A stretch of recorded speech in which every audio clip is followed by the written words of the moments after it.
अगवा के ठीक 1 घंटे बाद हम थाने में थे, नहीं सुनी गई। आज 7 दिन हो गए हैं, धक्के खा रहे हैं। 30-35 हजार रुपया तनख्वाह का मेरा, वो परेशान, मुझे समझ नहीं आ रही मैं क्या करूं। 14 साल बच्ची दिन दिहाड़े अगवा कर ली जाती है गन पॉइंट पर। रोजाना की तरह वो स्कूल गई है, सुबह 7 बजे वापस आते हुए घर के नजदीक से उसको अगवा किया। हम गरीब लोग हैं, कभी किराया देते थे रिक्शे का, कभी नहीं। हम घर से निकले बच्ची की तलाश के लिए, तो रास्ते में राहगीरों ने, कुछ लड़कों ने हमको बताया कि आपकी बच्ची के साथ ऐसा वकूआ हुआ है और वो लेके भाग चुके हैं। मेरे घर में रोटी नहीं पकी, हमने नहीं खाई, उस औरत को 3000 दिया, मेरी बच्ची को ले आ। क्या लगता है आपकी बच्ची जिंदा है भी कि नहीं? मुझे इसमें भी शक है, इसमें भी डाउट है। खुदारा किसी गरीब की बच्ची भी जवान ना हो, क्यों कि अगर वो जवान होती है तो मोहल्ले में, इलाके में रहने वाले दरिंदे उसको नोचने की हरगिज कोशिश करते हैं। इसी तरह का वाकया ग्रीन टाउन बागड़िया में पेश आया। ये माँ बाप मजबूर बैठे हैं जिनकी 14 साल बच्ची दिन दिहाड़े अगवा कर ली जाती है गन पॉइंट पर, और जब ये मुकदमा दर्ज करवाने के लिए थाने में जाते हैं तो पुलिस वाले इनके साथ मिसबिहेव करते हैं कि तुम्हारी बच्ची भागी होगी, किसी के साथ निकाह कर लिया होगा। क्या वाकया हुआ, किस तरह इनको इल्म हुआ? मेरे साथ इनके वालिद साहब मौजूद हैं, आमिर साहब, इनसे बात करते हैं। अस्सलाम वालेकुम। वालेकुम अस्सलाम। आमिर साहब, क्या हुआ, किस तरह आपको पता चला कि आपकी बच्ची अगवा हो गई है गन पॉइंट पे? क्या मामला क्या? हमारी बच्ची रूटीन की तरह स्कूल जाती थी, कभी नागा नहीं करती, बारिश में भी वो जाती थी।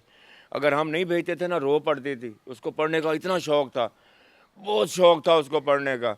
उसने कभी छुट्टी नहीं की थी। उसका जाकर स्कूल में रिकॉर्ड देखें छुट्टी का, वो छुट्टी नहीं करती थी, बिला नागा जाती थी। और फिर वो मिसों की हर दिल अजीज़ थी, किस लिए? वो टॉपर थी उस पूरे स्कूल में, मेरी बच्ची पे मान था। उसको इतना पढ़ने का शौक था, डॉक्टर बन रही थी, बायो रखी हुई थी, हम उसको पढ़ा रहे थे। रोज़ाना की तरह वो स्कूल गई है, सुबह 7 बजे वापस आते हुए घर के नज़दीक से उसको अगवा किया। हम गरीब लोग हैं, कभी किराया देते थे रिक्शे का, कभी नहीं। यहाँ पे चंगची रिक्शे वाले बच्चों को लाते हैं और ले जाते हैं। उन्हीं में वो अबाश लड़के थे जिन्होंने उनको उठा के लेके गए। आपको किस तरह पता चला, किसने बताया? जब हम तफ्तीश हुई, हम घर से निकले बच्ची की तलाश के लिए, तो रास्ते में राहगीरों ने, कुछ लड़कों ने हमको बताया कि आपकी बच्ची के साथ ऐसा वकूआ हुआ है और वो लेके भाग चुके हैं। जब उससे पूछा गया वो कौन कौन थे, चूँकि यहाँ के मकामी या लोग हैं वो उनको जानते हैं, उन्होंने बताया ये फलां फलां थे। हम फ़ौरन थाने पहुँचे।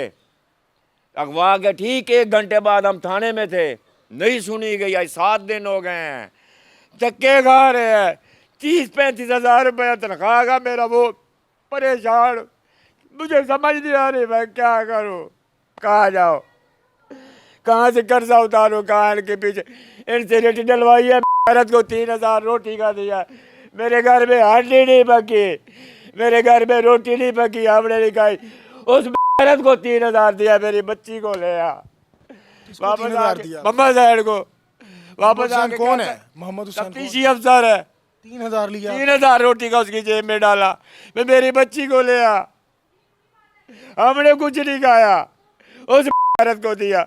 मुझे लगा कि जवाब क्या मिलता है, वो भाग गए हैं।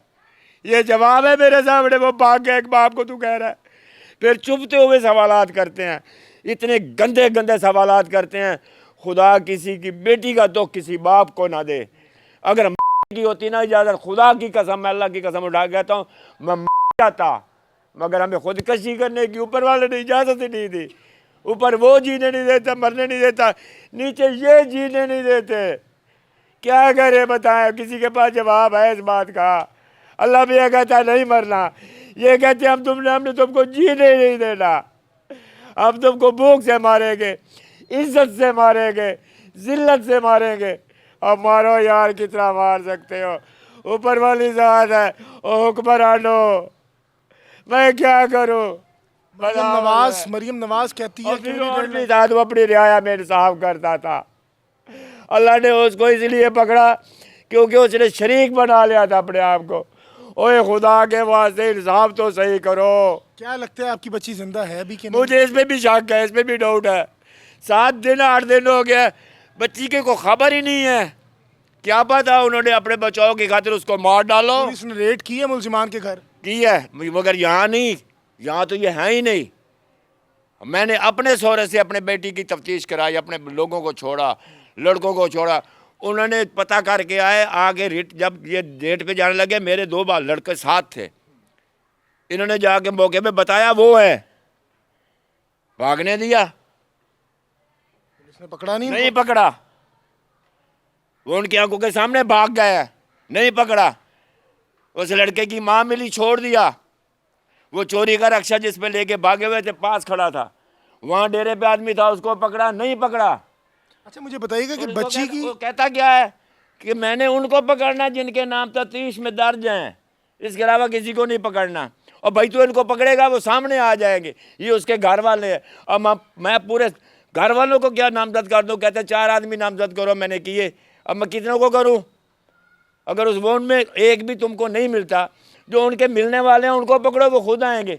छोड़ के आ गए। आमिर साहब मुझे बताइएगा कि आपकी बच्ची की उम्र बेफाम के ऊपर 14 साल है। हाँ जी। FIR पे 16 साल क्यों लिखवाई आप? हमने नहीं लिखवाई, ये हमारी लिखाई है, ये उनके कंप्यूटर की लिखाई है, ये आपके थाने के कंप्यूटर की लिखाई है। अंदर से दरखास्त लिया जो हमने लिख के दी है इनको। आजी साहब ये गरीब कापी पड़ी है। आजी साहब ये गरीब शख्स जो रेड़ी चलाकर अपने बच्चों का गुजर बसर करता है, इसकी फरियाद सुने कि 3000 रुपया आपके तफ्तीशी ने बकौल इनके मुबैना तौर पर रोटी की मद में लिया है।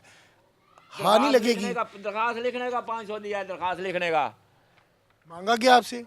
मेरी बीवी से मांगा, दिया इसने। आपसे मांगा क्या? हाँ जी दिया था। दिया उसको, दरखास्त लिखने का। ओ भाई रोजे मैशर आपने जवाब देना है। आईजी साहब ये आपके मतहत हैं, ये स्टेट के मुलाजिम हैं। इस गरीब के बंदे से जब 3001 और 501 निकलेगा तो क्या ये दिल से आपको दुआ देगा जिसकी बच्ची घर में नहीं है, मुबैना तौर पर अगवा हो गई है, इनको नींद नहीं आई, ये 3-4 पहियां पड़ी हैं, यहाँ 4 हुआ करती थी जिन पे इनके बच्चे लेटा करते थे, बता रहे हैं कि टॉपर थी वो बच्ची। और इनको गंदे सवालात का ये अलमी है हमारे मुल्क का कि जब भी किसी की गरीब की बच्ची अल्लाह ना करे अगवा होती है या मर्जी से जाती है तो उसको सवालात का सामना करना पड़ता है, और इतने गलीज कि आप कानों को हाथ लगा लें। मान लिया वो मर्जी से गई है, ये बेफाम मुंह बोलता सबूत है।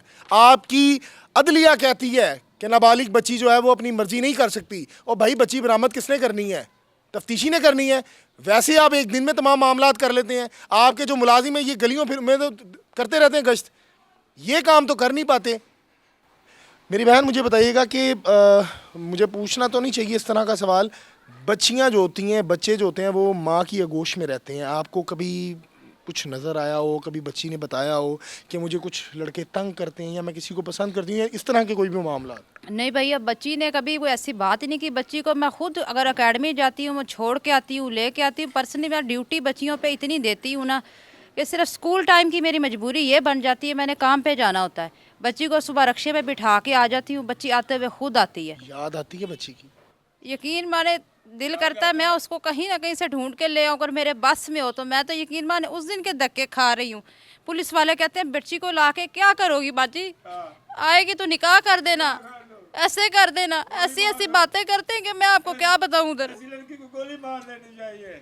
क्यों भाग रहे हैं आप, क्यों तफ्तीश कर रहे हैं, जलील हो रहे हैं? छोड़ दें, दफा कर दें, अपनी मर्जी से गई होगी। ये जवाब है। और एक ऐसे क्या जवाब दे, मैं आपको क्या करूं? मरियम नवाज तो कहती है कि खवातीन मेरी रेड लाइन है, क्या कहना चाहेंगे मरियम क्या नवाज? रेड लाइन है? मेरे घर की आंगन की चिड़िया थी, चिड़िया खो गई है। ओए मेरी चिड़िया, और मेरी आंखों का नूर था। मेरे नबी ने कहा मेरी बच्ची मेरी आंखों की ठंडक है, और मेरी बच्ची अभी मेरी आंखों की ठंडक है। और हुक्मरान बाला, और मुझ पर रहम करो, मेरी बच्ची ला दो। पाकिस्तान में है ना पंजाब में है, ला दो। कुछ नहीं कर सकते तुम लोग तो हमें जहर दे दो। अभी भी मरियम नवाज तुम्हारी भी बेटी है, तुम्हें भी दर्द होगा बेटियों के दर्द का।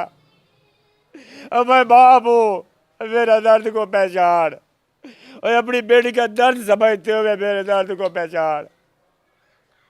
नाज़रीन यहाँ कलेजा फट जाता है। तो जहर की पूड़ियाँ तो दे सकती है, अब मैं लिख के दे जाऊंगा, मैं ये हुकूमत जिम्मेदार नहीं है हमारे मरने की, और मेरे पास तो जहर खाने के पैसे भी नहीं है।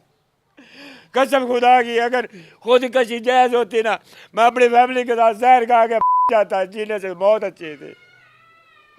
जिस मुआशरे में जिसकी बहू बेटी के साथ ये होता है। नाज़रीन इस टाइम कलेजा फट रहा है। इस गरीब शहरी जो मेहनत मजदूरी करके अपनी बच्चों का पेट पालता है और अपनी बच्ची से इतनी मोहब्बत है, कि ये सोए नहीं है 6 से 7 दिन से। मेरी दस्त बदस्ता अदालत उज़्मा से, कानून नाफिज करने वाले इदारों से, मरियम नवाज से, खुदा की कसम एक दफ़ा इस बच्ची को जो है इनके साथ मिला दिया जाए। अपने मुलाजमीन को कहें कि कम से कम वो बच्ची जो है उसको बरामद तो करें, जिंदा है नहीं है। कम से कम कहते ने गुआचे का सुकून नहीं होंदा, हथी दबने दब्बे का ना सुकून आ जाता है, तो सुकून नहीं आ रहा है इनको। ये माँ बेचारी रो रही है। 7 दिन हो गए हैं, कोई पुलिस वाला मेरे दरवाजे पे नहीं आया। 7 दिन हो गए हैं, क्या इनको आना नहीं चाहिए? कोई भी नहीं आया दिलासा देने, छोड़ किसी ने इसके, हमें जाना पड़ रहा है, हम उनके पीछे धक्के खा रहे हैं। कोई नहीं आया मेरे दरवाजे पे, कोई भी नहीं आया। लास्ट में मेरी अपील है जी कि तफ्तीश जो कर रहे हैं, मेरी आईजी साहब आपसे भी गुजारिश है कि पुलिस की वर्दी नहीं, इनका अंदर से ज़मीर बदलें। कम से कम जो गरीब शहरी हैं उनकी आप बात तो सुने, उनकी हेल्प तो करें। अपनी राय से कमेंट सेक्शन में ज़रूर गा कीजिएगा। मुझे दीजिएगा इजाज़त, अल्लाह ने के बाद।